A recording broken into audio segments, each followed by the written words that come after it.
Golden colour کی کامدار ساڑی کا پلو اس نے نفاست سے کندھے پر سیٹ کرتے ہوئے خود کو آئینے میں دیکھا تھا۔ بالوں میں کرل ڈال کر اس نے پشت پر پھیلا رکھے تھے، بڑے بڑے جھمکوں کے ساتھ سرخ لبوں کو آپس میں جوڑے وہ دلکش لگ رہی تھی۔ خود کو آئینے میں دیکھ کر اس نے پلٹ کر نمرا کو آنکھ ماری۔ چشم بدور کہو لڑکی۔ اور نمرا جو پچھلے آدھے گھنٹے سے مسلسل اس کی ادائیں دیکھ رہی تھی مبہم مسکرا کر سر جھکا کے، تمہارا کچھ نہیں ہو سکتا۔ وہ ہاتھ جھاڑتے ہوئے اٹھ کھڑی ہوئی تھی۔ آج شام ایک چھوٹی سی پارٹی ارینج کی گئی تھی اور وہ اثر سے ہی اپنی ساری تیاریوں کے ساتھ نمرا کے سر پر تھی۔ نمرا نے اسے کال کر کے خود ہی کہہ دیا تھا کہ وہ جلدی آ جائے تاکہ یہیں سے تیار ہو۔ ویسے بھی اس کی ساری فیملی انوائٹڈ تھی۔ مبشر حسن کے آنے کی خوشی میں یہ پارٹی سکندر صاحب کی جانب سے تھی اور اس پارٹی میں انہوں نے اپنے قریبی رشتہ داروں سمیت سارے بزنس فرینڈز کو انوائٹ کر رکھا تھا۔ تمہارے بھائی کی سانس ہی اٹک جائے گی مجھے دیکھ کر۔ نمرا نے آنکھیں گھما کر اسے دیکھا تھا۔ اگر کسی دن مبشر بھائی نے سن لیا تو قسم سے قیامت آ جائے گی۔ ویسے آج تم ان کا سر کھانے ان کے کمرے میں نہیں گئی؟ خیر ہے؟ اس کے سوالیہ لہجے میں حیرانگی بھری ہوئی تھی، ورنہ ہفتے بھر سے وہ یہاں آ چکا تھا اور جب بھی وہ یہاں آتی سب سے پہلے اس کے دیدار کے لیے جاتی تھی، لیکن آج اثر سے آئی ہوئی تھی لیکن ایک بار بھی مبشر کے کمرے میں نہیں گئی۔ نمرا کی بات سن کر اس نے پشت کو پھیرا تھا، خود کو آئینے میں دیکھ کر ایک دلکش مسکراہٹ کے ساتھ اپنے لبوں کو دانتوں میں دبا لیا۔ میں اس بار چاہتی ہوں کہ وہ مجھے خود ڈھونڈتے ہوئے ملے۔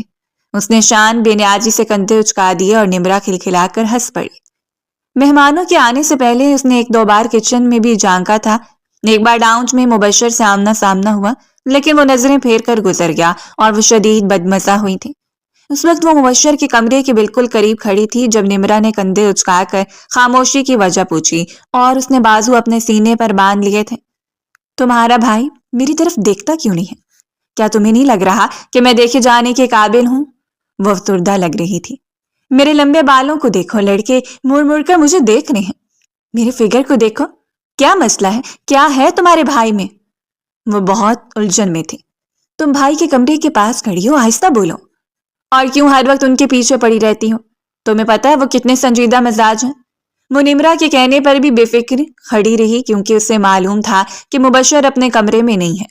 وہ پہلے ہی نیچے جا چکا ہے، لیکن یہ اس کی بدقسمتی تھی کہ وہ نہ صرف کمرے میں تھا بلکہ کمرے کے دروازے سے باہر نکل کر پشت پر بازو باندھے اب اس کی ساری باتوں کو سن رہا تھا جو نمرا کو اچھی خاصی سنا رہی تھی، اور نمرا بس حق دکسی کھڑی اسے دیکھے جا رہی تھی۔ آفت سر پر تھی، اس کی تو جان جانے والی تھی، اسی لیے نمرا نے فرار ہونا ہی بہتر سمجھا اور اس نے پلٹ کر دیکھا تھا۔ دھڑکن وہی ساکت رہ گئی اور جان اچھل کر حلق میں آ چکی تھی۔ وہ اس کے بالکل سامنے کھڑا تھا اور اس کی ساری باتوں کو بخوبی سن چکا تھا۔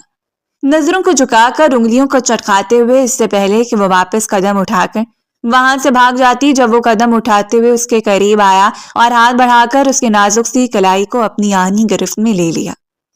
اس کے سنجیدہ تاثرات جان لیوا تھے اور وہ اسے کھینچتے ہوئے اپنے کمرے میں لے کر آیا اور دیوار کے ساتھ لگاتے ہوئے خود ہلکا سا اس پر جھکا اور اتنی نزدیکی سے ہی فری کا رنگ پیلا ہو گیا۔ اس کا دل اس قدر شدید دھڑک رہا تھا جیسے کہ پسلیاں توڑ کر باہر آ جائے گا۔ پسینے سے بھیگی ہوئی ہتھیلی اٹھا کر اس نے مبشر کے سینے پر جما کر اس کے اور اپنے درمیان فاصلہ بنایا۔ آخر کیوں تمہاری شوخ جوانی اتنی بے قرار ہے؟ اس کی ساری شوخی و شرارت غائب ہو گئی۔ بمشکل اس نے اپنے حلق کو تڑکیا تھا اور مبشر اس کی حالت دیکھ کر تھوڑا سا پیچھے ہٹا اور پھر الماری کھول کر وہ سارے لیٹرز اور کارڈ اٹھا کر فرش پر دے مارے تھے۔ اس نے چونکتے ہوئے سر اٹھایا، یعنی وہ ان ساری باتوں سے باخبر تھا۔ ابھی 3 دن پہلے ہی اس نے ایک لیٹر اس کے تکیے کے نیچے رکھا تھا اور ابھی اسی لیے اس کے سامنے آنے سے اجتناب کر رہی تھی۔ پچھلے 5 سالوں سے وہ یہاں پر نہیں تھا اور 5 سالوں میں ہر خاص موقع پر وہ اس کے نام کا لیٹر اور کارڈ اس کے کمرے کے کسی کونے میں چھپا جاتی، اور آج وہ ان ساری چیزوں کو اس کے سامنے پھینکتے ہوئے پشت پر ہاتھ باندھے اسے عجیب نظروں سے دیکھ رہا تھا۔ یہ سب کیا ہے؟ کیا تم ساری باتوں کا اظہار اپنی زبان سے کرو گی؟ اس بار اس کا لہجہ قدرے نرم تھا اور اس کے نرم لہجے سے ہی اسے ڈھائس ملی۔ اپنے گلابی لبوں کو تر کرتے ہوئے وہ دوبارہ اپنی روٹین میں واپس آ گئی۔ سر اٹھا کر اس نے بڑی ہمت سے مبشر کی آنکھوں میں دیکھا تھا۔ لو لیٹر ہے، آپ کو پڑھنا نہیں آتا؟ 5 سال ایسے بیرون ملک خوار ہوتے رہے ہیں۔ اور اس کے کہنے پر وہ اس کے دلکشی سے ہلتے ہوئے لبوں کو دیکھتا رہ گیا۔ چلو پھر ایک لیٹر اٹھاؤ اور مجھے پڑھ کر سناؤ۔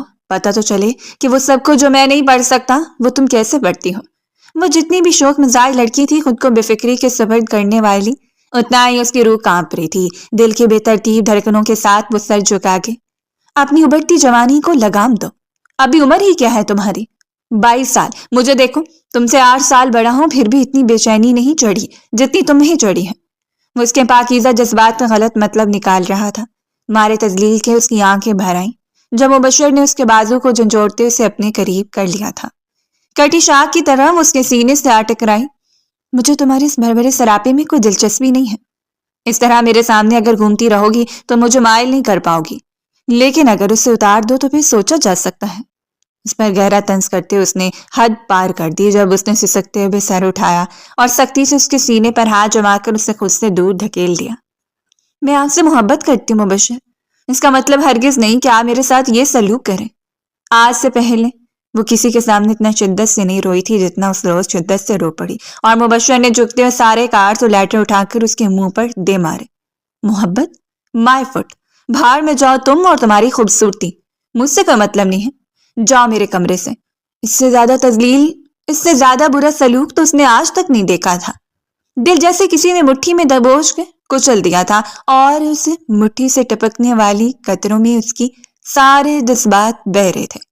بھری بھری آنکھوں کے ساتھ اس پر ایک نظر ڈالتے ہوئے وہ کمرے سے باہر نکلی اور باقاعدہ بھاگتے ہوئے سیڑھیاں اتری تھی۔ اس کی ہائی ہیل کی ٹک ٹک فضا میں پھیلتی گئی، لیکن اسے کوئی پرواہ نہیں تھی۔ اس روز اسے یقین تھا کہ آج کے بعد فریہ صدیقی کم سے کم اس کے راستے میں آنے کی جسارت نہیں کرے گی۔ اسے کوئی ملال نہیں تھا، جو کچھ اس نے کیا ٹھیک کیا۔ آئینے کے سامنے ایک تفصیلی نگاہ خود پر ڈال کر ایک پل کے لیے اس کی بہتی ہوئی آنکھوں کا خیال کیا تھا۔ دل میں کچھ دکھ ابھرا اور اگلے لمحے اس نے دکھ کو معدوم کرتے ہوئے خود پر مسکراہٹ کا خول چڑھا لیا تھا۔ جو اس نے کیا ہے وہ ڈیزرو کرتی ہے، اس سے زیادہ کچھ نہیں۔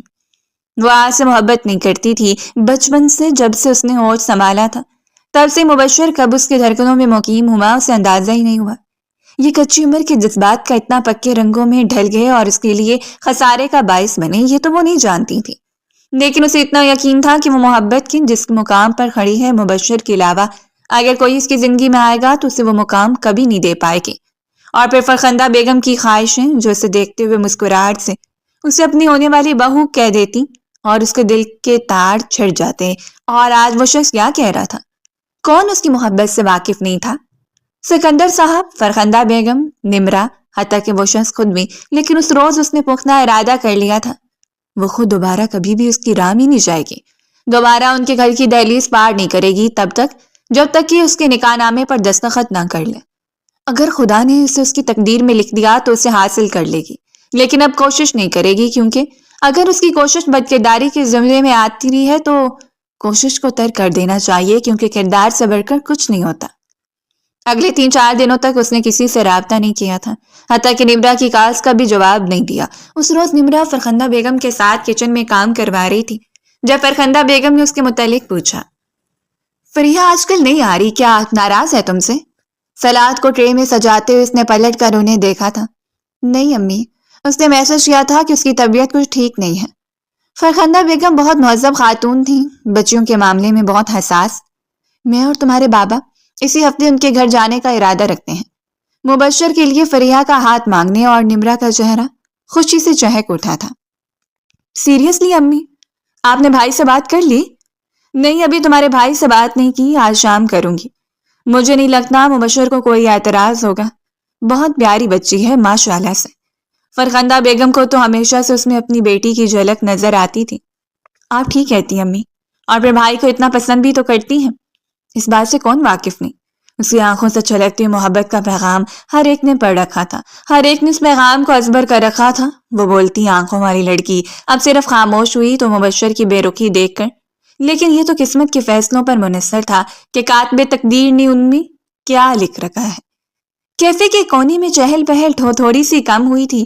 اپنی کافی کا مگ ہاتھ میں رکھ کر وہ دلکشی سے مسکراتے ہوئے زارا کو دیکھ رہا تھا۔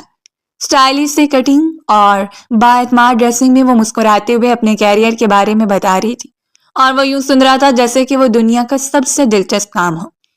یونی میں اسے زارا ملک سے زیادہ دلکش کوئی نہیں لگتا تھا۔ وہ کلاس کی ٹاپر لڑکی جس پر ہمیشہ سے اسے کرش تھا، اور جب وہ بزنس سے منسلک ہوا تو پچھلی چند میٹنگز کے دوران ہی زارا سے اس کی ملاقاتیں ہوئیں اور ایک بار پھر دوستی کا وہ سلسلہ چل نکلا تھا۔ زارا کے متعلق جان کر، اس کی دلکشی کو دیکھ کر، اس کے اعتماد اور سجے ہوئے چہرے پر نظریں ڈال کر وہ کرش ایک بار پھر تازہ ہو گیا، اور اس احساس نے اسے گھیرا تھا کہ زارا جیسی با اعتماد سنجیدہ مزاج لڑکی اس کے پہلو میں سجے گی۔ وہ خود کیا کچھ کم دلکش تھا؟ اس بری آنکھوں والے دلکش لڑکے پر خاندان بھر کی لڑکیاں مر مٹی تھیں۔ جانے کتنی لڑکیوں کا کرش رہا۔ بینون ملک بھی بہت ساری لڑکیاں اس کے ارد گرد گھومتی تھیں، لیکن اس نے ہمیشہ اپنی حدود کو بنائے رکھا۔ وہ نہیں چاہتا تھا کہ وہ آج وہ سب کچھ کرے جو کل نمرا کے ساتھ دہرایا جائے، لیکن زارا کے معاملے میں اور بات تھی۔ شادی کے بارے میں کیا ارادہ ہے تمہارا؟ اس بھاگ دور میں عمر ہی نہ نکل جائے محترمہ۔ زارا سے وہ کافی فرینک ہو کر بات کر رہا تھا، اور اس کی بات پر وہ کھلکھلا کر ہنس دی۔ کوئی بات نہیں، اگر بوڑھی ہو گئی تو تمہارا انتخاب کر لوں گی، یعنی جوانی میں کوئی چانس نہیں؟ اس نے بنو میں اچکایا اور زارا کھلکھلا کر ہنس پڑی۔ ہرگز نہیں۔ اس نے آنکھوں کو کچھ زیادہ ہی بڑا کر دیا تھا، اور وہ مسکراتے ہوئے سر جھکا گیا۔ زارا جیسی لڑکی اگر پہلو میں چلے تو یقیناً 4 چاند لگ جائیں۔ ویسے تمہارا کیا ارادہ ہے؟ پہلے سے زیادہ ہینڈسم ہو گئے، یقیناً کوئی نظر میں ہوگی۔ آپ اٹھ کر پارکنگ میں کھڑی گاڑی کی طرف جا رہے تھے، اور زارا کی بات پر بے اختیار اس کی نظروں کے سامنے وہ معصوم سا روتا ہوا چہرہ گھوم گیا۔ اس نے بددل ہو کر سر جھٹکا تھا۔ اس وقت اس کا خیال آنا بنتا نہیں تھا۔ ابھی تو یہی ارادہ ہے کہ تمہیں ڈراپ کرنے کے بعد گھر جاؤں گا۔ اس نے زارا کے لیے دروازہ کھولا اور وہ سر جھکا کر گاڑی میں بیٹھ گئی۔ تمہیں پتہ ہے اس ہفتے ماما اور بابا تمہارے گھر رشتہ لینے آ رہے ہیں، مبشر بھائی کے لیے۔ ماما آج رات مبشر بھائی سے پوچھنے والی ہیں۔ وہ غالباً پورے 1 ہفتے کے بعد نمرا سے بات کر رہی تھی، اور خلاف توقع اس نے خاموشی اختیار کر لی۔ کیا ہوا؟ خوشی سے بے ہوش ہو گئی ہو یا کوئی ریئیکٹ نہیں کرنا چاہ رہی؟ کیونکہ میں جانتی ہوں کہ تمہارے بھائی انکار کر دیں گے۔ اس کی آواز بہت آہستہ تھی۔ پہلی بار وہ نمرا کو بہت ہاری ہوئی لگی۔ تم اتنی مایوس کیوں ہو رہی ہو؟ ایسا کچھ نہیں ہوگا۔ نمرا کی تسلی پر ایک افسردہ سی مسکراہٹ اس کے لبوں پر رقص کر گئی۔ اچھا، اگر بھائی اقرار کر لیں تو تمہاری طرف سے کیا جواب ہوگا؟ اپنی انگلی میں لٹ کو لپیٹتے ہوئے نرمرا اس کا انٹرویو کر رہی تھی۔ اس نے کچھ پل گہری خاموشی اختیار کر لی۔ ایک گہری سوچ کے بعد اس کے لبوں نے ہلکی سی جنبش کی تھی۔ مقدر اگر میرے سامنے مبشر حسن کی پیشکش کرے تو میرے لب صرف اسی صورت میں خاموش ہو سکتے ہیں کہ جب موت انہیں خاموش کر دے۔ اس نے کال کاٹ دی۔ نمرا کتنی دیر موبائل کو دیکھتی رہ گئی۔ اس کی محبت جنون اختیار کر رہی تھی۔ اسے اس وقت سے خوف آیا کہ مبشر اس رشتے سے انکار کر دے اور وہ ہمیشہ کے لیے ٹوٹ کر رہ جائے۔ اس نے بے اختیار دعا کی تھی، بھائی کی طرف سے ہاں ہونی چاہیے۔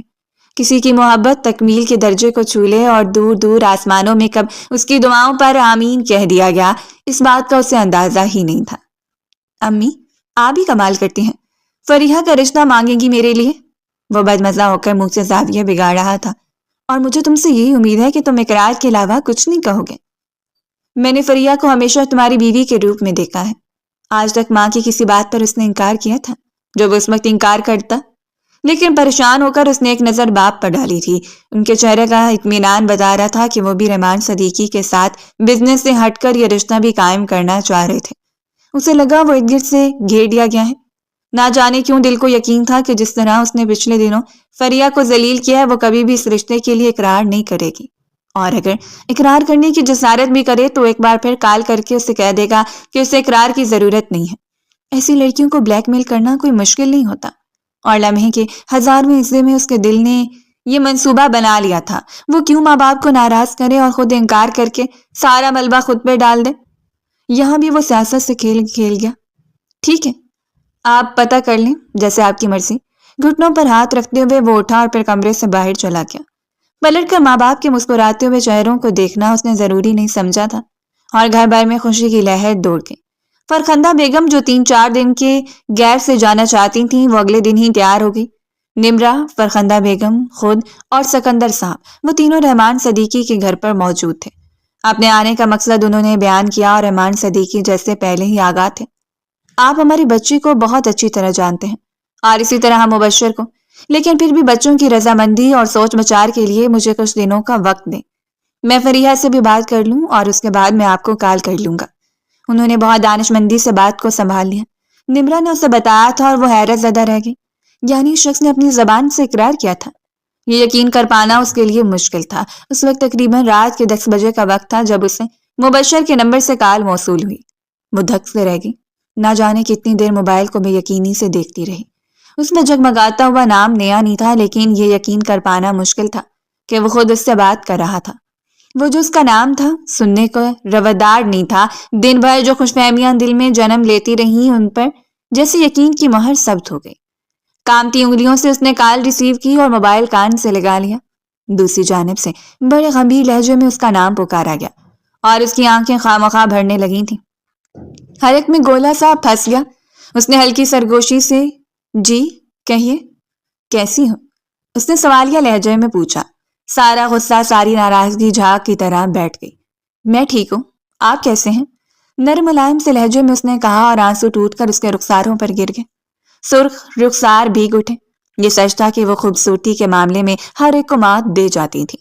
وہ مبشر حسن کے ارد گرد رہنے والی تمام لڑکیوں سے زیادہ دلکش اور خوبصورت لڑکی فری تھی، لیکن شاید مبشر کی نظریں اس کے علاوہ ہر ایک پر جا ٹکتیں۔ امی اور بابا تمہارے گھر رشتے کی غرض آئے تھے، وہ ہمیشہ کی طرح چھا جانے والے لہجے میں بات کر رہا تھا۔ حالانکہ موبائل پر رابطہ ہو رہا تھا، لیکن پھر بھی وہ اس کے حواسوں پر اس قدر چھایا ہوا تھا کہ اسے معلوم ہوا وہ اس کے ارد گرد ہی اس کے بالکل قریب بول رہا ہے اور اس کی آواز اس کی دھڑکنوں پر اثر کر رہی ہے۔ وہ سمجھ نہیں پائی اس بارے میں اسے کیا کہنا چاہیے۔ بس خوش فہمیوں نے اس کے چہرے کو دمکا کر رکھ دیا تھا۔ میں چاہتا ہوں کہ تم انکار کر دو، اور جیسے کوئی بم اس کے سر پر بم پھوڑ دیا گیا۔ ساری خوش فہمیاں کھلکھلا کر اس کے سامنے ہنسنی اور بامشکل خود کو سہارا دے کر وہ بیڈ پر بیٹھ گئی۔ اس کی جانب سے گہری خاموشی دیکھ کر اس نے ایک بار پھر اسے پکارا تھا۔ اس دشمن جہاں کی زبان سے ابھی بھی اسے اپنا نام اس قدر دلکش لگ رہا تھا کہ اسے لگا اگر وہ تعمر اپنے سامنے کھڑا کر کے صرف اسی کا نام پکارتا رہے تو پھر بھی وہ ساری زندگی اس کی غلامی، شکر گزاری میں گزار دے گی۔ کچی عمر کی محبتیں ایسے ہی ہوا کرتی ہیں، یہ سر چڑھ کر بولتی ہیں تو عزت نفس خود بخود قدموں میں بیٹھ جاتی ہے، اور خسارے میں رہتے ہیں ایسے لوگ جو محبت کے لیے عزت نفس کو قربان کر دیتے ہیں۔ اور آپ کو کیوں ایسا لگتا ہے کہ میں ایسا کروں گی؟ اس بار اس نے لہجے کو تھوڑا سا مضبوط رکھا تھا۔ باہر میں گئی محبت۔ اس بار وہ شخص کے مد مقابل آنا چاہتی تھی تاکہ وہ کھل کر اظہار کرے کہ آخر وہ ہے کیا۔ میں واضح لفظوں میں کہہ رہا ہوں کہ میں تم سے محبت نہیں کرتا فریحہ۔ اس کا لہجہ میٹھا تھا، لیکن بات اتنی تلخ تھی کہ اس کا حلق تک کڑوا ہو گیا۔ تو یہ بات اپنے گھر والوں کو بتائیں کہ آپ مجھ سے محبت نہیں کرتے۔ انہیں میری دہلیز پر بھیج کر آپ ثابت کیا کرنا چاہتے ہیں؟ اس بار اس نے اتنی سنجیدگی اور اکڑے لہجے میں بات کی تھی کہ وہ اتنی ہی دیر بول نہیں پایا۔ اسے اگر میری درخواست سمجھتی ہو تو درخواست سمجھ لو، اگر حکم سمجھتی ہو تو حکم سمجھ لو، لیکن میں چاہتا ہوں کہ تم خود انکار کرو۔ اور اس نے کال کاٹ دی تھی کہ اتنی دیر وہ موبائل کو مٹھی میں تھام کر بیٹھی رہی اور پھر اپنے گھٹنوں پر سر رکھ کر اس شدت سے رو پڑی کہ آنسو اس کے چہرے کو بھگوتے چلے گئے۔ بالکنی میں کھڑی ہو کر وہ دیر تک آسمان پر چمکتے ہوئے چاند کو دیکھتا رہا۔ خود کو وہ آسمان کے درمیان وہ چمکتا ہوا چاند سمجھتا تھا جس کے قریب بھی فریحہ صدیقی نہیں بھٹک سکتی۔ اس کو پانا تو بہت دور کی بات ہے۔ اسے یقین تھا، بہت یقین، کہ وہ انکار کر دے گی، لیکن اس کا یقین اگلے 2 دنوں میں خاک بن کر ہوا میں تحلیل ہو گیا جب صدیقی صاحب نے کال کر کے بتایا تھا کہ وہ اور ان کی بیٹی کو اس رشتے پر کوئی اعتراض نہیں، اگر وہ چاہتے ہیں تو جلد سے جلد آ کر منگنی کی انگوٹھی فریحہ کی انگلی میں پہنا دیں۔ لیکن فرخندہ بیگم اور سکندر صاحب تو اتنے پرجوش تھے کہ انہوں نے خود ہی طے کر لیا وہ ڈائریکٹ نکاح کریں گے، اور نکاح کے چند ماہ بعد رخصتی۔ وہ نہیں چاہتے کہ منگنی میں بچوں کو ایک طویل عرصہ باندھ کر رکھیں۔ خیر سے مبشر بھی خود کو سیٹل کر چکا ہے، رہی بات فریحہ کی تعلیم کی تو وہ شادی کے بعد پوری کر سکتی ہے۔ نمرہ دوڑتے اس کے کمرے میں آئی تھی۔ اس وقت وہ لیپ ٹاپ پر بیٹھا کسی میٹنگ کے متعلق اسٹڈی کر رہا تھا جب اس نے جھانک کر اس کے چہرے کو دیکھا۔ بوجھ ہے تو کیا بات ہو سکتی ہے؟ وہ ضرورت سے زیادہ خوش نظر آ رہی تھی۔ اس نے بے نیازی سے کندھے اچکا دیے۔ بھائی پلیز اسے سائڈ پر رکھیں اور میری طرف توجہ دیں، میں آپ کو کیا بتانے آئی ہوں۔ اس کی خوشی کا کوئی ٹھکانہ نہیں تھا۔ بلو کلر کی سمپل سی شرٹ میں اس کے بے فکر بال ماتھے پر بکھرے ہوئے تھے، لیکن وہ پھر بھی دلکش لگ رہا تھا۔ بھائی، آپ کی سسرال سے یہ خبر آئی ہے کہ ان کی جانب سے ہاں ہے، بس اب جلد سے جلد نکاح کی ڈیٹ فکس کرنی ہے۔ اور وہ دھک سے رہ گیا۔ پہلی بار اسے لگا تھا کہ اس کا دماغ کام کرنا چھوڑ رہا ہے۔ اس کی اتنی ہمت کہ اس کے کہنے کے باوجود بھی وہ اقرار کر گئے۔ نہ صرف اقرار بلکہ نکاح تک بات پہنچ چکی تھی۔ تمہیں کس نے بتایا ہے؟ اس نے حد درجہ اپنے لہجے کو نارمل رکھا۔ ابھی صدیقی انکل نے کال کی ہے، بابا ان سے ہی بات کریں۔ میں تو بہت خوش ہوں، فریہ میری بھابھی بن کر اس گھر میں آ جائے گی۔ نمرا نہ جانے کتنا جھومتی رہی، اس سے بار بار بتاتی رہی، لیکن اس کی تو سوئی ایک جگہ پر اٹک چکی تھی۔ اور نمرا کے جانے کے بعد اس نے فوراً موبائل نکال لیا۔ وہ متواتر کالز کرتا رہا تھا لیکن اس نے کسی بھی کال کو اٹینڈ نہیں کیا۔ میں تم سے ملاقات کرنا چاہتا ہوں، کل مجھے ملو۔ میسج بھیج کر بھی وہ دیر تک انتظار کرتا رہا لیکن کوئی جوابی میسج نہیں ملا، تو پھر خود ہی جگہ مقرر کر کے اسے اگین میسج بھیجتے ہوئے ساتھ دھمکی سے بھی نوازا تھا کہ اگر وہ نہیں آئے گی تو اس کی جانب سے سخت ری ایکشن کے لیے تیار رہے۔ وہ شدید غصے میں جھنجھلایا ہوا تھا۔ وہ نہیں جانتا تھا کہ وہ لڑکی توک کی طرح اس کے گلے میں پڑ جائے گی، بوجھ کی طرح اس کے کندھوں پر آ گرے گی اور ساری زندگی اس پر مسلط ہو جائے گی۔ اور جسے جان چھڑوانے کے لیے اسے کال کرا تھا وہ رشتے کے لیے انکار کر دے، وہ اسے ہی زج کرتے ہوئے اقرار کر چکی تھی۔ بہت شوق ہے تمہیں میری باہوں میں آنے کا، میری آغوش میں سمانے کا، تو تمہارا یہ شوق سود سمیت پورا کروں گا۔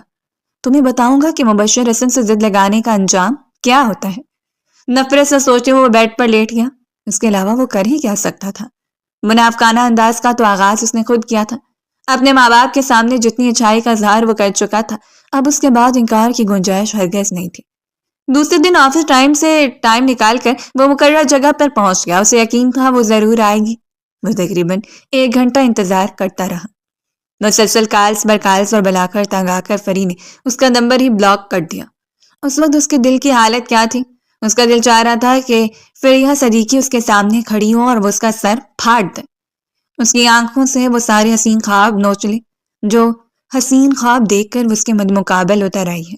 اسے پانی کی ضد میں وہ اتنا آگے بڑھ چکی ہے کہ اس کے دل میں اپنے لیے بدگمانی اور نفرت کو ہی انڈیل رہی ہے۔ اس نے بھی طے کر لیا تھا وہ پیچھے نہیں ہٹے گا، اگر یہ ضد تو ضد ہی سے ہی۔ اس نے سکندر صاحب سے کہہ دیا کہ نکاح کے فوراً بعد وہ رخصتی چاہتا ہے، اس لیے نکاح میں تھوڑی سی تاخیر کی جائے۔ تقریباً 1 مہینے کا وقت صدیقی صاحب اور ان کے درمیان طے ہوا، اور یعنی کہ رخصتی کی ڈیٹ فکس ہو گئی، اور اس کے متعلق زیادہ نہیں سوچنا چاہتا تھا۔ اس کا دماغ اتنا جھنجھلایا ہوا تھا کہ اس نے پلٹ کر پھر ایک بار بھی فریحہ کو نہیں دیکھا، نہ ہی وہ اس کے سامنے آنا چاہتا تھا، نہ ہی اس کی شکل دیکھنا چاہتا تھا۔ گھر میں تیاریاں زور شور سے ہو رہی تھیں۔ اسے کہا گیا کہ عروسی لباس فری کے ساتھ جا کر خود ڈیسائیڈ کرے، لیکن فری نے انکار کرتے ہوئے کہہ دیا کہ فرخندہ بیگم اور راحیلہ بیگم جو بھی انتخاب کریں گی وہ ان کے لیے بہترین ہوگا۔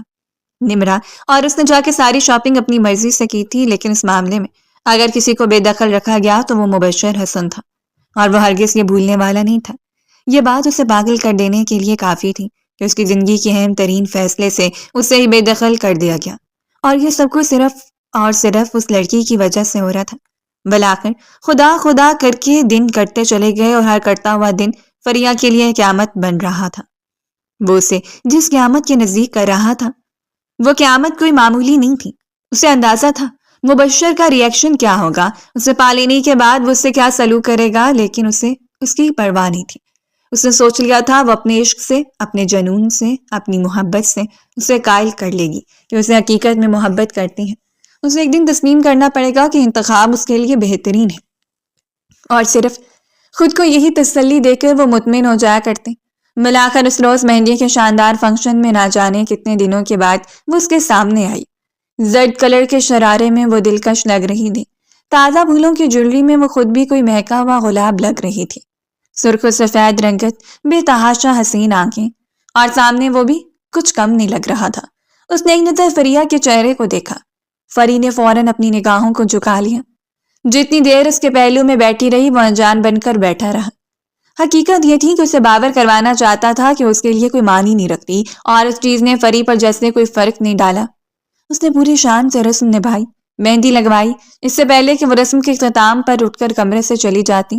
اپنے شرارے کو سنبھالتے ہوئے وہ اٹھی، جو کہ انگلی کے پور سے تھوڑی سی مہندی اٹھا کر مڑتے ہوئے اس کی ہتھیلی پر سجا رہی تھی۔ وہ بے تحاشا سرخ رنگت سے اسے دیکھتا رہ گیا۔ وہ پیاری تھی، لیکن اس کے سامنے ایسی جسارت، ادھر ادھر سے ہونے والی ہوٹنگ تالیہ نے اس سے بامشکل مسکرانے پر مجبور کیا، لیکن اس کے تاثرات پھر بھی فری کے لیے سخت تھے۔ شادی مبارک ہو مبشر صاحب۔ مسکرا کر ایک نظر اس پر ڈالتے ہوئے پلٹ گئی، اور وہ لب بھینچ کر اس کی پشت کو دیکھتا رہ گیا۔ یہ مبارکباد میں کل وصول کروں گا، پورے سود سمیت، دل میں سوچتے ہوئے بھی وہ اٹھ کھڑا ہوا تھا۔ اگلا دن بھی ہنگاموں سے بھرا ہوا تھا۔ صبح ہی اسے عروسی لباس کے ساتھ صبح ہی پارلر پہنچا دیا گیا تھا۔ تقریباً 3-4 گھنٹوں میں وہ تیار تھے اور گھر میں مہمان اور ہنگامے پہلے سے بڑھ چکے تھے۔ دلہن کے روم میں وہ اتنی دلکش لگ رہی تھی کہ نہ جانے کتنی دیر وہ خود کو آئینے میں دیکھتی رہی، سراہتی ہوئی نظروں سے۔ دل نے شدت سے دعا کی تھی کہ وہ جس قدر حسین لگ رہی ہے بالکل اسی طرح اس شخص پر بھی اثر کر جائے۔ کاش کوئی ایسا منتر ہو کہ وہ پڑھے اور مبشر حسن کے دل اس کی محبت سے لبریز ہو جائے۔ کاش کچھ ایسا ہو کہ وہ اسے میٹھی نظروں سے دیکھتا نہ تھا، کہ لیکن کاش کے علاوہ کوئی ایسا لفظ بنا ہی نہیں جو ہمارے دل میں وہ حق اٹھانے میں کامیاب ہو جائے، جو ہمارے جسم سے لپٹ کر نہ جانے کتنے پہر ہمیں اذیت میں مبتلا رکھے۔ دلہن کے روپ میں وہ گھونگھٹ ڈال کر لڑکیوں کے بیچ سہج سہج کچھ چلتی ہوئی باہر آئی۔ نکاح نامے پر دستخط کرتے ہوئے بھی دل اتنی زور سے دھڑک رہا تھا کہ انگلیاں کپ کپا اٹھیں۔ وہ خود کو ایک شخص پر مسلط کر رہی تھی، وہ شخص اس پر نگاہیں بھی ڈالتا ہے تو ناپسندیدہ، اور وہ اس وقت بھی اس کے چہرے کو دیکھ رہا تھا کہ وہ کھڑے ہوتے ہوئے انکار کر دے گی، وہ کہہ دے گی کہ مجھے مبشر قبول نہیں، لیکن ایسا کچھ نہیں ہوا تھا۔ دونوں جانب سے دستخط ہو چکے تھے، رضامندی دے دی گئی اور مبارکباد کا شور اٹھا۔ وہ اس کی بیوی کے مرتبے پر فائز ہو گئی۔ آگے بڑھ کر اپنے نام کا گھونگھٹ اس کے چہرے سے ہٹا کر وہ اس کے چہرے کو دیکھتا رہ گیا۔ کوئی اتنا بھی حسین ہو سکتا تھا؟ اس بات سے تو وہ پہلے ہی انکاری نہیں تھا کہ وہ حسین نہیں، بلا شبہ وہ بہت حسین تھی۔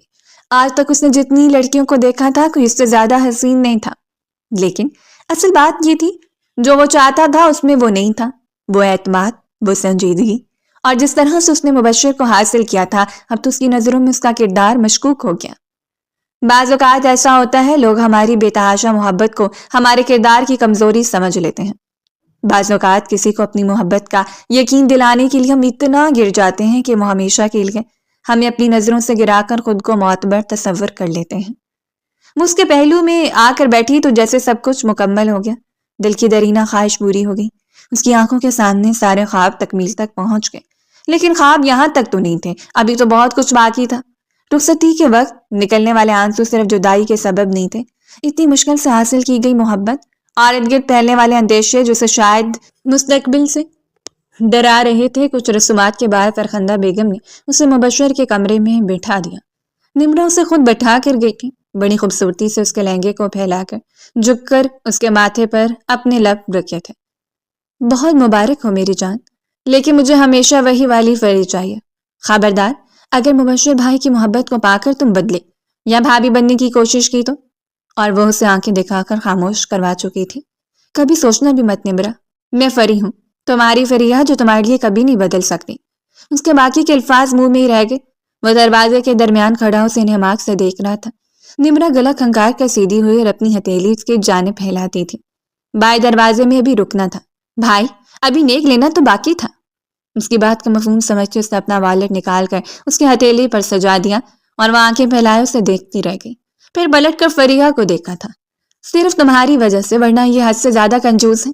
اب میرے بھائی کی خوشی کا اندازہ تم اسی سے لگا لو، وہ کنجوس کاٹتے ہوئے کہہ گئی، اور فریحہ دل کھول کر مسکراتی، اور شاید آخری مرتبہ تھا کہ اس کے سامنے کیوں کھل کر مسکرائی تھی۔ دروازہ بند کرتے ہوئے وہ اس کے سامنے آ کر بیٹھ گیا، بڑی باریک بینی سے اس کے چہرے کا جائزہ لے رہا تھا۔ تو تم نے پا ہی لیا مجھے، کتنے کھیل کھیلنے پڑے تمہیں، ایک اچھی دوست بننا پڑا، ایک شریف بیٹی کا کردار نبھانا پڑا، اور بالآخر آئے تو میرے سامنے ہو۔ وہ طنز کرنے سے باز نہیں آیا، وہ دکھی نظروں سے اسے دیکھتی رہ گئی۔ کیا یہ صرف یہ نہیں کہا جا سکتا کہ میں آپ کے سامنے ہوں؟ اس نے ابھی بھی اسے شوق نگاہوں سے دیکھا تھا۔ اسے ہمیشہ سے چڑ تھی اس کی ایسی شوخی سے، اسے شرارت سے۔ میں نے سوچ لیا تھا کہ آپ کا دل میری ملکیت ہے، اور اپنی مالکیت کو حاصل کرنے میں شرم کیسے؟ میں نے آپ کو حاصل کرنا تھا سو کر لیا۔ کندھے اچکاتے ہوئے اس نے آنکھوں کو تھوڑا سا چھوٹا کیا تھا، گالوں پر پڑنے والے گڑھے ابھر کر معدوم ہو گئے۔ نہ جانے کتنی دیر وہ اسے دیکھتا رہ گیا۔ حالانکہ یہ چیز تمہارے خسارے میں ڈال دے گی، تم جتنی بھی کیوٹ بننے کی کوشش کر لو تو میرے سامنے کچھ بھی نہیں ہو، کچھ بھی نہیں۔ اس کی جانب ہلکا سا جھک کر اس نے اپنی بات کو دہرایا اور اس کے چہرے کی رنگت پھیکی پڑ گئی۔ وہ اسے گھسیٹتے اپنے قریب کہہ رہا تھا، میرا وجود تمہیں حاصل کر لینا چاہیے، جس کے لیے تمہیں اتنی دوڑ دھوپ کرنی پڑی، لیکن مجھے نہیں لگتا کہ کبھی میرا دل تمہاری مالکیت ہو سکتا ہے۔ اسے جویلری سے آزاد کرواتے ہوئے بھی وہ اس پر اپنی طرح باتوں کے تیر پھینک رہا تھا، اور وہ بس خود میں سمٹتی جا رہی تھی۔ اس رات پورے حق سے اس کی گردن پر اپنے لب رکھتے ہوئے وہ خود کو سراب کرتا چلا گیا، ساتھ ہی ساتھ اسے گہرے طنز کا نشانہ بنا رہا تھا کہ یہ سب حاصل کرنے کے لیے اس نے مبشر کو حاصل کیا ہے۔ اسے یقین تھا اب اسے پل پل یہی سننے کو ملے گا، لیکن پھر بھی ایک کوشش کرنے میں کیا حرج تھا۔ ایک کوشش کی اور اسے اپنا بنا دیا، اور ایک کوشش کر کے اس کے دل کو اپنا بنا لے گی، لیکن یہ کوشش اتنی مہنگی پڑنی تھی اس بات کا شاید اسے ابھی اندازہ نہیں تھا۔ اس کے لبوں سے اس کی گردن اور اس کی گردن سے اس کے پورے وجود کو سمیٹتے ہوئے وہ اسے یوں اپنا بنا رہا تھا جیسے کہ احسان عظیم کر رہا ہو۔ اگلی صبح صدیقی صاحب اور ان کی فیملی جیسے ناشتہ لے کر آئے، وہ آفس کے لیے تیار کھڑا تھا۔ صدیقی صاحب کے چہرے پر حیرت تھی اور سکندر صاحب تھوڑا سا شرمندگی میں مبتلا تھے۔ بابا، آپ جانتے ہیں کہ میری ضروری میٹنگ ہے اور میں کسی بھی وجہ سے اپنی میٹنگ مس نہیں کر سکتا۔ آپ جانتے ہیں یہ میرے لیے کتنا ضروری ہے۔ میں اپنے اصول تو نہیں بدل سکتا۔ ایک لمحے کے لیے اس نے پلٹ کر اس کی آنکھوں میں دیکھا تھا، جیسے اسے جتا رہا ہو کہ سب کی ذمہ دار وہ ہے، اور وہ بھانپ چکی تھی خطرہ کہاں ہے۔ جلدی سے آگے بڑھ کر اس نے صدیقی صاحب کے بازو پر اپنا سر رکھا تھا۔ بابا، یہ مجھے رات سے کہہ رہے تھے کہ انہیں صبح جانا پڑے گا، بہت شرمندہ بھی تھے، سو ہم کسی دن ڈنر یا لنچ اکٹھے سیلیبریٹ کریں گے۔ اور صدیقی صاحب اس کے اطمینان بھرے چہرے کو دیکھ کر مسکراتی ہیں۔ مجھے کوئی فرق نہیں پڑتا بچے، کوئی بات نہیں بیٹا، ہم کسی وقت دوبارہ مل لیں گے۔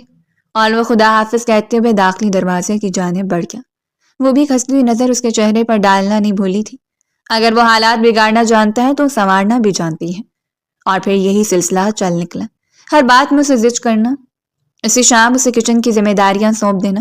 فرخندہ بیگم تو حیرت زدہ رہ گئی۔ آپ کو نہیں لگتا کہ آپ غلط کر رہے ہیں؟ نمرا بازو سینے پر لپیٹتے اسے دیکھتی رہی۔ نکاح سے پہلے تک وہ تمہاری دوست تھی، اب تمہاری بھابھی ہے، اور تم شاید اس کے منافقانہ رویے سے واقف نہیں۔ جو کچھ تم اس کے بارے میں سوچتی ہو وہ تمہارے بارے میں نہیں سوچتی۔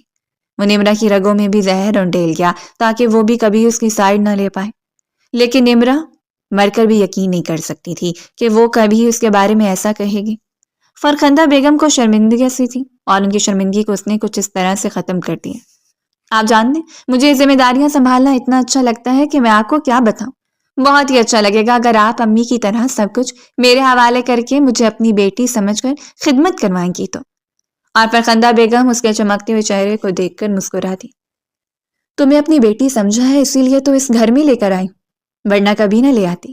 وہ بات بات پر اس کی تذلیل کر دیتا، ہر بات پہ اسے بری طرح جھاڑ کر رکھ دیتا، اس کے بنائے ہوئے کھانوں کو بدمزہ کہہ کر اٹھ جاتا۔ زارا سے جب بھی ملاقات ہوتی ایک احساس کمتری اس کے وجود میں پھیل جاتی۔ اس کا ہر وقت اٹکلیاں کرنا، شرارت سے نظریں گھما کر بات کرنا، اس کی منفی باتوں پر بھی مثبت باتوں کو ڈھونڈ لینا، بار بار اس کے قریب چلے جانا اور اس کے جھٹکنے پر بھی مسکرا کر دور ہو جانا، یہ سب اسے نظر نہیں آتا تھا۔ وہ جو اس کے لاکھ تلخیوں کے باوجود بھی اسے بستر پر دستیاب ہو جایا کرتی تھی، یہ اس کے لیے معنی نہیں رکھتا تھا۔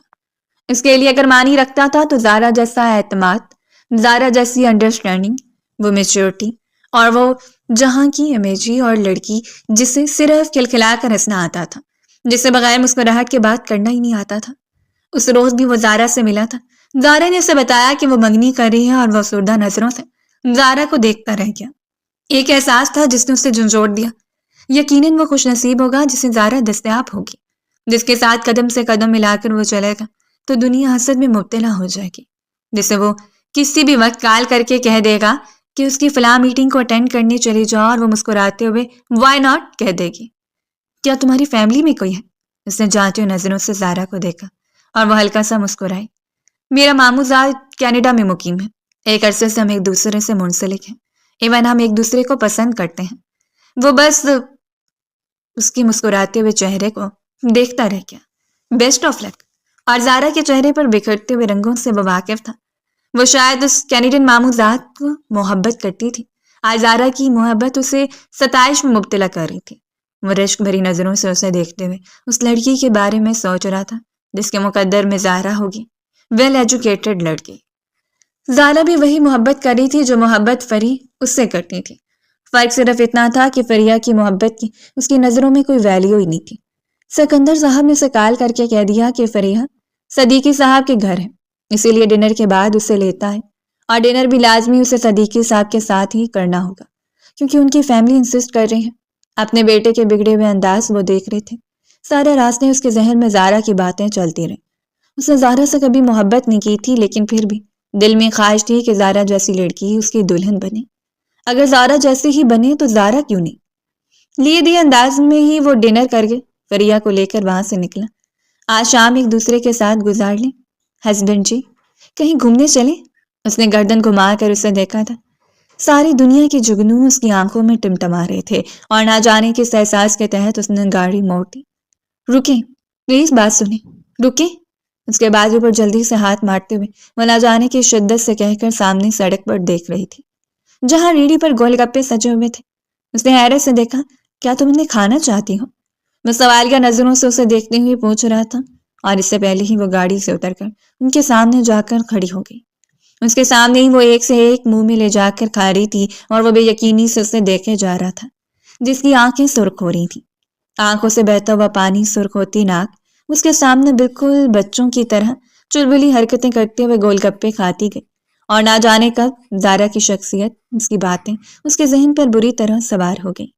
اسے لگا تھا وہ یہ سب اسے زچ کرنے کے لیے کرتی ہیں، وہی سب کچھ کرتی ہیں جو اسے پسند نہیں ہوتا، اور ایک انجانی سی سوچ نے اسے اپنی لپیٹ میں لے لیا۔ وہ اٹھ کھڑا ہوا، گاڑی سے نکل کر وہ اس کے قریب جا کر کھڑا ہو گیا۔ ہر دوسری شام تو اسے ضد لگاتی تھی کہ گول گپے کھانے چلیں۔ مسکراتے ہوئے اس نے گول گپا مبشر کی جانب بڑھایا تھا، اور نہ جانے اسے کیا ہوا کہ اس کے ہاتھ نے جھٹکتے گول گپا سڑک پر گرا دیا۔ لوگ دیکھ رہے تھے، وہ حیران رہ گئے۔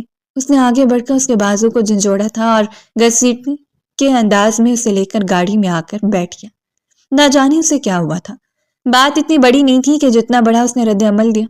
اس چھوٹی سی بات کا بتنگر بنا کر وہ کمرے میں بھی اس پر دھاڑ رہا تھا، اور وہ سہم کر اس کی آنکھوں میں دیکھ رہی تھی۔ میری زندگی عذاب ہو گئی ہے ایک تمہاری وجہ سے۔ تمہارا بچپنا کیوں نہیں ختم ہو رہا؟ آخر تم چاہتی کیا ہو مجھ سے؟ میری جان چھوڑ کیوں نہیں دیتی؟ اس نے آگے بڑھ کر نرمی سے اس کے ہاتھ کو پکڑا تھا۔ آہستہ بولے مبشر، کیا ہو گیا ہے؟ وہ بہت نرم لہجے میں بات کر رہی تھی، اور اس کے چھونے کی دیر تھی مبشر کا ہاتھ گھوما اور اس کے نازک سے رخسار پر اپنی چھاپ چھوڑ گیا۔ کمرے میں آتی ہوئی فرخندہ بیگم وہیں دروازے میں کھڑی رہ گئی۔ ان کا بیٹا اس حد تک جا سکتا تھا انہوں نے کبھی بھی نہیں سوچا تھا۔ چند لمحوں کا سکون میری زندگی میں بھی آنے دو، جان چھوڑ دو میری، تنگ آ گیا ہوں میں تم سے۔ وہ اتنی شدت سے دھاڑا کہ کمرے کی ہر چیز لرز کر رہ گئی۔ فرخندہ بیگم نے کچھ نہیں دیکھا تھا، وہ تیز تیز قدم اٹھا کر آگے بڑھی اور ایک ایسا ہی تھپڑ اس کے دائیں رخسار پر دے مارا۔ ان کے ہاتھ میں پہنی ہوئی انگوٹھی اس کے رخسار کی ہڈی پر لگی، شدید سرخ نشان ابھر آیا۔ وہ تو چند قدم ہی دور کھڑی تھی، آنکھیں ساکت ہو کر اس شخص پر جمی تھی۔ میں تو اس روز سے شرمندہ ہوں کہ جو میں نے تمہاری پرورش میں کوئی کمی چھوڑ دی۔ فرخندہ بیگم کا دکھ سے برا حال تھا، کمپرومائز کے لیے کچھ بچتا ہی نہیں تھا۔ گھر کی بات گھر میں رہ جاتی، یہ بہت دقیانوسی خیال ہے۔ مرد کا ہاتھ اٹھانا ہی بات کو اتنا بگاڑ دیتا ہے کہ خدا کی امان۔ اور اس کے ساتھ بھی ایسا ہی ہوا تھا۔ احساس اسے فوراً ہو گیا کہ اس نے بہت بڑی غلطی کر دی تھی، لیکن اب تیر کمان سے نکل چکا تھا۔ فرخندہ بیگم نے اگلے ہی روز اسے واپس گھر بھجوا دیا۔ نمرا نے بھی اسے اچھی خاصی سنا ڈالی۔ اس نے تو یہ تک کہہ دیا تھا کہ کل اگر کوئی اس کی بہن کی لازوال محبتوں کا جواب تھپڑ سے دے تو، اور اس سوال کا جواب اس کے پاس تھا ہی نہیں۔ سکندر صاحب نے بات چیت ترک کر دی اور وہ معصوم سی لڑکی تو جیسے خاموش ہو کر رہ گئی۔ صدیقی صاحب کو تو اس نے یہی کہا تھا وہ چند روز رکنے کے لیے آئی ہے، کیونکہ ایک ضروری میٹنگ کے سلسلے میں مبشر شہر سے باہر جانا چاہتے ہیں، اور گھر والوں کا فیصلہ تھا کہ وہ کچھ روز اپنے ماں باپ کے ساتھ گزار لیں۔ لیکن اندر کون سی ٹوٹ پھوٹ مچی تھی اس بات سے تو وہ واقف ہی نہیں تھی۔ زندگی میں پہلی بار اسے لگا تھا کہ اپنی ذات کو کسی پر منسلک کرنا کتنا بڑا خسارہ ہوتا ہے۔ اس نے سوچا تھا وہ اسے بدل دے گی اپنی شوق مزاجی سے، کیونکہ وہ جانتی تھی کہ اگر عورت شوق مزاج ہو، اس کی ہر بات سے شرارت چلکتی ہو، تو مرد ہر روز اس کے عشق میں مبتلا ہوتا ہے۔ لیکن یہ بہت غلط تھی۔ مرد کا مرد ہونا بھی تو لازم ہے، ہر ارے خیرے سے ایسی توقع تو نہیں لگائی جا سکتی۔ وہ نہیں جانتے تھے وہ دوبارہ اس گھر میں جا پائے گی یا نہیں۔ صدیقی صاحب کو سچ بتا دے گی تو ان پر رد عمل کیا ہوگا، اور اگر وہ واپس جائے گی تو کیا اس کے ساتھ ایسا ہی رہے گی؟ کیا دوبارہ وہ اس کی مسکراہٹ کو واپس لا پائے گا؟ ہزاروں میسیجز اور ہزاروں کالز وہ کر چکا تھا، لیکن اس نے اس کی ایک کال بھی ریسیو نہیں کی۔ دل پر پتھر رکھ لیا تھا، اور دوسری جانب جو خود کو مطمئن کرنے کی ہزاروں بہانے ڈھونڈ چکا تھا، اس کمرے سے شوق مزاح لڑکی کی غیر حاضری اس کے لیے وبال جان تھی۔ وہ جو ہر وقت اس کے ارد گرد منڈلاتی رہتی تھی۔ صبح آفس جانے سے پہلے کپڑے تیار ملتے، رضیہ کو ہر کام سے فرصت دیکھ کر اس کے سارے کاموں کو خود سنبھال لیا تھا۔ اس کی کافی سے لے کر اس کے کھانے تک کو وہ اپنے ہاتھ سے بناتی۔ اسے آج بھی اچھی طرح یاد تھا جس روز وہ اس کے لیے بریانی بنا کر آفس لے کر گئی تھی۔ اس روز وہ کس طرح اس پر برس پڑا تھا، اور وہ بس سہمی سہمی نظروں سے اسے دیکھ کر واپس پلٹ آئی۔ اور اس کے واپس آنے کے بعد اس نے وہی بریانی بڑی رغبت کے ساتھ کھائی تھی۔ یہ سب کچھ وہ چاہتا تھا کہ کوئی اس کے ساتھ ایسا ہی رہے، تو پھر یہ کھول کیا تھا جو اس نے خود پر چڑھا رکھا تھا؟ وہ ترس کر رہ گیا۔ چند ہی راتوں نے اس کی نیند چھین لی تھی۔ کوئی بچوں کی طرح منمناتے اس سے ضد لگاتا کہ اپنا بازو پھیلایا اور اس پر بڑی ضد سے سر رکھ کر گہری نیند سو جائے۔ وہ چاہتا کہ کوئی اس کے کندھے پر سر رکھ کر اسے ضد لگائے کہ اس کے بالوں میں انگلیاں چلائے اور وہ مطمئن ہو کر گہری نیند سو جائے۔ اس روز آفس سے نکلتے ہوئے اس نے نہ جانے کیوں گاڑی انہی سڑکوں پر موڑ دی جہاں وہ اس کے ہاتھ کو تھام کر چلنا پسند کرتی تھی۔ وہ گاڑی سے اتر آیا۔ ریڑھی والا جیسے اس نے دیکھتے ہی پہچان گیا۔ اس نے پہلی بار پانی سے بھرا ہوا گول گپا اپنے منہ میں رکھا۔ حلق تک کڑوا ہو گیا، آنکھوں سے پانی بہہ نکلا۔ اب وہ پانی کیا میں نہیں رکھتا تھا، یہ تو اس کا دل جانتا تھا۔ لیکن آج 22 دن ہو چکے تھے اور ان 22 دنوں میں اس نے ہر ایک لمحہ اس کی کمی کو محسوس کیا۔ دل سے دکھ میں مبتلا تھا کہ اگر وہ صدیقی صاحب کے پاس جائے تو ان سے کیا کہیں۔ شرمندگی آڑے آ چکی تھی، اور اس روز وہ نمرا کے کمرے کے قریب سے گزرا جب نمرا فون پر بات کر رہی تھی۔ نہ جانے کیوں اس کے قدم خود بخود جم گئے۔ اندر سے آتی آوازیں کچھ عجیب سی تھی۔ میں تمہیں بتا رہی ہوں کہ وہ بالکل ٹھیک ہے، تم ان کی فکر کیوں کر رہی ہو؟ بھابی، نمرا پہلے کی نسبت سے بھابی کہا کرتی۔ نمرا کے دروازے پر ہلکی دستک دیتے ہوئے کمرے میں چل آیا۔ نمرا اسے دیکھتی رہ گئی۔ آہستگی سے اس کے ہاتھ سے موبائل لے کر اس نے کان سے لگا لیا تھا۔ میں غلط تھی نمرا، میری محبت میرے دل سے وابستہ تھی، اور میں اسے اگر اپنے دل تک ہی محدود رکھتی تو شاید بہتر تھا۔ میں نے زبردستی خود پر ان پہ مسلط کیا تو خسارہ تو بنتا تھا۔ میں بابا سے بہت جلد بات کروں گی۔ وہ بس چپ چاپ سنتا رہ گیا۔ اب تم کچھ بولو گی بھی یا اپنے خلوص بھائی کی طرح بس میری باتوں کو سنتی رہو گی اور خاموشی سے دیکھتی رہو گی؟ میں چاہتا ہوں کہ اس بار تم بولتی رہو اور میں سنتا رہوں، اس نے آہستگی سے دہرایا۔ نمرا تو کب کی کمرے سے باہر جا چکی تھی اور دوسری جانب موجود لڑکی کی دھڑکن وہیں ساکت رہ گئی۔ اختیار اس نے مٹھی نے اپنی سینے پہ جما لی۔ آج وہ کیا کہہ رہا تھا؟ وہی جو وہ سننا چاہتی تھی، یا پھر سے کوئی خواب تھا جو اس نے اپنی آنکھوں میں سجا لیا؟ کوئی خوشگوار احساس جو اسے لپٹ کر پاگل بنا رہا تھا؟ آنسو اس کی آنکھوں سے بہتے ہوئے اس کے گلابی رخساروں کو بھگو گے۔ میں نے بولنا کم کر دیا مبشر حسن۔ اس بار وہ اکیلی نہیں رو رہی تھی، اس کے ساتھ وہ خود بھی رو رہا تھا، جو اسے اکثر رلایا کرتا۔ کل ایک ملاقات کر لو مجھ سے، میں تمہیں دیکھنا چاہتا ہوں۔ بے قراری کا یہ عالم تھا کہ وہ منت کر رہا تھا۔ انکار کے ساتھ اس نے کال کاٹ دی اور اگلے کتنے ہفتوں تک وہ اصرار کرتا رہا۔ اب تو اس کے گھر والوں کو بھی اندیشہ ہونے لگا تھا کہ شاید وہ کسی لڑائی کے سبب یہاں اتنے ہفتوں سے رکی ہے، لیکن سب خاموش تھے۔ وہ ہر شام ان کے دروازے پر آ جاتا، اس سے ملاقات کرنا چاہتا، اور وہ ہمیشہ کی طرح انکار کرتے ہوئے اسے واپس بھیج دیتی۔ وہ نہیں جانتا تھا کہ یہ سب کب ختم ہوگا، لیکن حقیقت یہ تھی کہ یہ سب کچھ اسے اندر سے کھائے جا رہا تھا۔ اس روز وہ آ کر فرخندہ بیگم کے قدموں میں بیٹھ گیا۔ ان کے گھٹنوں پر ہاتھ رکھے وہ بے قرار نظر آ رہا تھا۔ انہوں نے اس کی آنکھوں کا وہ پیغام پڑھ لیا تھا۔ بالکل اسی طرح بیٹھ جانا، بالکل اسی طرح اس کے ہاتھوں کو تھام کر اس کی آنکھوں میں دیکھنا ہے، اور مجھے یقین ہے وہ ہر بات بھول جائے گی بیٹا۔ امی، میں بیٹھنے کے لیے تیار ہوں۔ میں ایک بار نہیں 100 بار بیٹھ جاؤں گا، لیکن مجھے یقین دلائیں کہ میں اسے دوبارہ مسکراتا ہوا دیکھ لوں گا۔ امی، اب کمرہ مجھے کاٹ کھانے کو دوڑتا ہے۔ مجھے وہ احساس تنہائی جیتے جی مارا ہے۔ زندگی میں پہلی بار وہ کسی کا نام لے کر اظہار محبت کر رہا تھا، اور وہ نام فریہ کا تھا۔ کچھ لوگ اختتام پر بھی محبت کے سکندر بن جایا کرتے ہیں، اور اس کا نام ان چند لوگوں میں سرفہرست تھا۔ اس روز وہ ایک ماں بہن کے گھر گیا، جیسے فرخندہ بیگم نے کہا تھا۔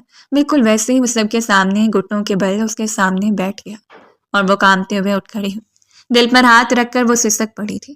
بھلا اپنی محبت کو اپنے سامنے گھٹنے ٹیکتا ہوا کون دیکھنا چاہتا ہے؟ یہ سب رسمی باتیں ہیں کہ محبوب قدموں میں، یقین کریں جس روز محبوب قدموں میں آ جائے اس روز جان اچھل کر حلق میں آ جاتی ہے، اور فریہ صدیقی کے ساتھ بھی ایسا ہی ہوا تھا۔ اس کی تو جان اچھل کر حلق میں آ چکی تھی۔ دل گویا بس پسلیاں توڑ کر باہر آنے لگا، اور اس کے سامنے بیٹھا وہ بڑی محبت سے اس کے چہرے کو دیکھ رہا تھا۔ میرا جرم قابل معافی نہیں ہے۔ میں نے ایک مسکراتی لڑکی کی مسکراہٹ کو روندنا چاہا، لیکن اگر میں وہی مسکراہٹ واپس دلانا چاہوں تو کیا تم میرا ساتھ دو گی؟ وہ سرخ آنکھوں سے کہتا جا رہا تھا، اور وہ بس اسے دیکھے جا رہی تھی۔